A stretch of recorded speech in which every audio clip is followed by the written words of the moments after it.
नमस्कार दोस्तों। आज का हमारा विषय है पारिभाषिक शब्दावली के निर्माण का अंतर्राष्ट्रीयतावादी सिद्धांत। इससे पहले भी हम पारिभाषिक शब्दावली विषय पर 2 वीडियो जारी कर चुके हैं। पहले वीडियो में हमने जाना पारिभाषिक शब्दावली के अर्थ, परिभाषा एवं स्वरूप को, और दूसरे वीडियो में हमने पारिभाषिक शब्दावली के राष्ट्रीयतावादी सिद्धांत पर प्रकाश डाला। आज का हमारा विषय है पारिभाषिक शब्दावली के निर्माण का अंतर्राष्ट्रीयतावादी सिद्धांत। चलिए इस सिद्धांत के विषय में हम जानते हैं। अंतर्राष्ट्रीय संप्रदाय या अंतर्राष्ट्रीय सिद्धांत। पारिभाषिक शब्दावली के निर्माण का अंतर्राष्ट्रीय संप्रदाय। इस संप्रदाय के समर्थक विद्वान यह स्वीकार करते हैं कि हमें पारिभाषिक शब्दावली के निर्माण के लिए अंतर्राष्ट्रीय पारिभाषिक शब्दावली को ज्यों का त्यों स्वीकार कर लेना चाहिए। सन 1946 में केंद्रीय शिक्षा सलाहकार समिति ने भी ऐसी ही सलाह दी थी। गंगा प्रसाद मुखर्जी और चक्रवर्ती राजगोपालाचारी भी इसी मत का समर्थन करते हैं और इसका समर्थन करते हुए इससे संबंधित जो विद्वान हैं इसके समर्थन में अनेक तर्क देते हैं। इनमें से कुछ तर्क हैं। एक महत्वपूर्ण तर्क है कि अंतर्राष्ट्रीय पारिभाषिक शब्दावली को स्वीकार करने से अतिरिक्त धन और समय की बचत होगी। दूसरा तर्क दिया जाता है कि विज्ञान जैसे क्षेत्रों में पूरे विश्व में एक जैसी शब्दावली होने से नवीन अनुसंधानों को बल मिलेगा। यह तर्क बहुत अधिक महत्वपूर्ण है। नवोदित शोधकर्ताओं तथा वैज्ञानिकों के लिए सरल होगा क्योंकि उन्हें अपनी भाषा में जो शब्द प्रचलित हैं उन शब्दों को अंतर्राष्ट्रीय स्तर पर उनके अर्थों को जानने की जद्दोजहद नहीं करनी पड़ेगी। और चौथा तर्क है अंतर्राष्ट्रीय शब्दावली से जुड़ने में हमें सहायता मिलेगी, जो वैश्वीकरण के इस दौर में उचित भी है। और पांचवा तर्क दिया जाता है कि वैश्वीकरण के दौर में यह संप्रदाय सबसे अधिक उचित है। जहाँ इसके समर्थन में अनेक तर्क दिए जाते हैं, वहीं अंतर्राष्ट्रीयतावादी इस संप्रदाय के विरोधी तर्क भी बहुत अधिक प्रचलित हैं। इसके विरोध में विद्वान बहुत सशक्त तर्क देते हैं, जिनमें से कुछ हैं। अंतर्राष्ट्रीय पारिभाषिक शब्दावली विश्व के सभी देशों ने मिलकर निर्मित नहीं की है। दूसरा तर्क दिया जाता है कि यह शब्दावली विश्व के केवल कुछ देशों में ही प्रचलित है, यह सभी देशों के द्वारा स्वीकृत शब्दावली नहीं है। इन लोगों का मानना है कि अंतर्राष्ट्रीय शब्दावली उस शब्दावली को कहा जा सकता है जो अंतर्राष्ट्रीय स्तर पर अधिकांशतः प्रचलित हो, लेकिन ऐसा नहीं है। जिन्हें हम अंतर्राष्ट्रीय शब्दावली कहते हैं वो शब्दावली भी वास्तव में विश्व के कुछ ही देशों में प्रचलन में है। तो ऐसी स्थिति में उसे अंतर्राष्ट्रीय शब्दावली स्वीकार नहीं किया जा सकता।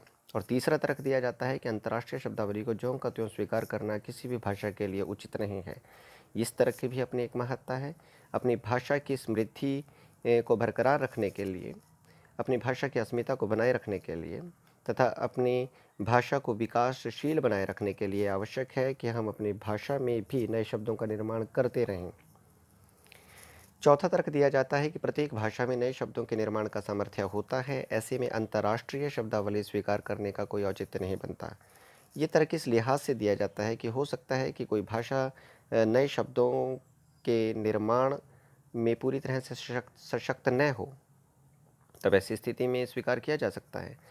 लेकिन जो राष्ट्रीयतावादी संप्रदाय के समर्थक हैं वो ये बात स्वीकार करते हैं कि इस बात पर जोर देते हैं कि पारिभाषिक शब्दावली का निर्माण अगर हम संस्कृत भाषा को आधार बनाकर करें तो संस्कृत भाषा में पर्याप्त प्रत्यय, उपसर्ग और धातुएं हैं जिनके आधार पर हम किसी भी नवीन शब्द का निर्माण कर सकते हैं। तो वो लोग खास तौर से अंतर्राष्ट्रीयतावादी संप्रदाय का विरोध करते हैं और मानते हैं कि हम किसी भी शब्द को अपनी भाषा में ढाल सकते हैं। पांचवा जो तर्क दिया जाता है, अंतर्राष्ट्रीय शब्दावली का उच्चारण दूसरी भाषा के लोगों के लिए सरल नहीं है, क्योंकि लोगों का वाग्यंत्र अपनी भाषा के ध्वनि विज्ञान के अनुकूल बन जाता है और उसे दूसरी भाषा के ध्वनि विज्ञान के अनुकूल ढालना सरल नहीं होता। एक महत्वपूर्ण तर्क है। हम देखते हैं कि अंग्रेजी भाषा दुनिया के बहुत से देशों में प्रचलित है। लगभग सभी देशों के लोग कम या अधिक अंग्रेजी भाषा का प्रयोग करते हैं।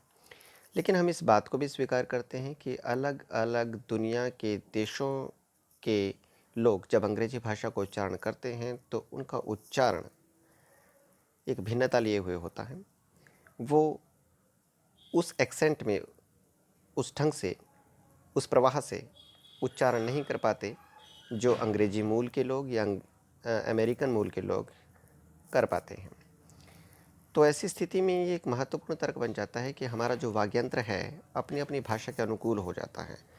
तो जब हम अंतर्राष्ट्रीय शब्दावली, विदेशी शब्दावली को अपनी भाषा में स्वीकार करेंगे, तो ये एक विकट समस्या हमारे सामने आ सकती है कि हम उन शब्दों का सही उच्चारण न कर पाएँ, अपने चलन में उन्हें स्वाभाविक रूप से न ले पाएँ।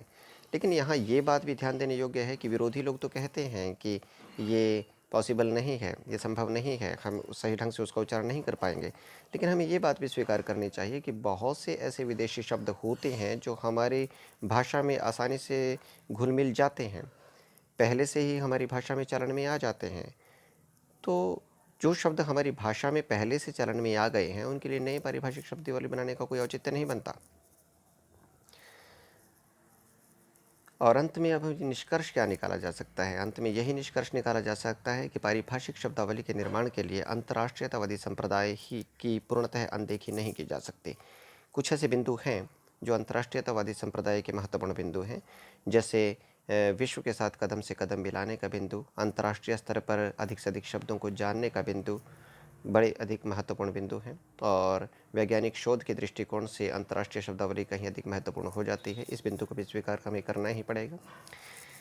आगे कहा जा सकता है कि यह सही है कि पारिभाषिक शब्दावली का निर्माण करते समय हमें राष्ट्रीयतावादी सिद्धांत को प्राथमिकता देनी चाहिए, लेकिन जिन अंतर्राष्ट्रीय शब्दों का रूपांतरण अपनी भाषा में संभव नहीं है, या जो अंतर्राष्ट्रीय शब्द बहुत अधिक प्रचलन में आ चुके हैं, उन्हें ज्यों का त्यों अपनी भाषा में स्वीकार कर लेना ही उचित होगा। जी हाँ, ये बात हमें स्वीकार करनी चाहिए।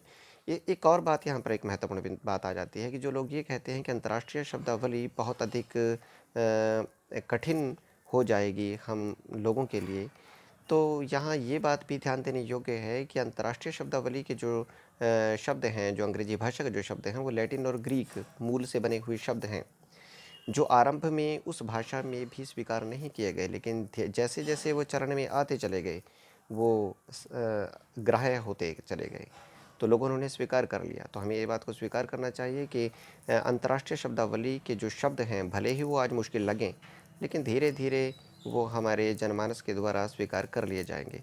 और दूसरी बात, ये भी एक महत्वपूर्ण बात है कि पारिभाषिक शब्दावली वास्तव में एक विशिष्ट शब्दावली होती है, विशेषज्ञों की शब्दावली होती है, ये जन सामान्य की शब्दावली नहीं होती। ऐसी स्थिति में अगर वह थोड़ी बहुत कठिन हो भी जाती है, तो हमें किसी प्रकार का ऐतराज़ नहीं होना चाहिए। तो इसके साथ ही आज के लिए हमारा टॉपिक समाप्त होता है। मैं आशा करता हूँ कि पारिभाषिक शब्दावली से संबंधित ये जो दो संप्रदाय हैं, राष्ट्रीयतावादी और अंतर्राष्ट्रीयतावादी संप्रदाय, आप के समझ में आ गए होंगे। जल्दी ही हम लेकर आएंगे इसके तीसरे संप्रदाय के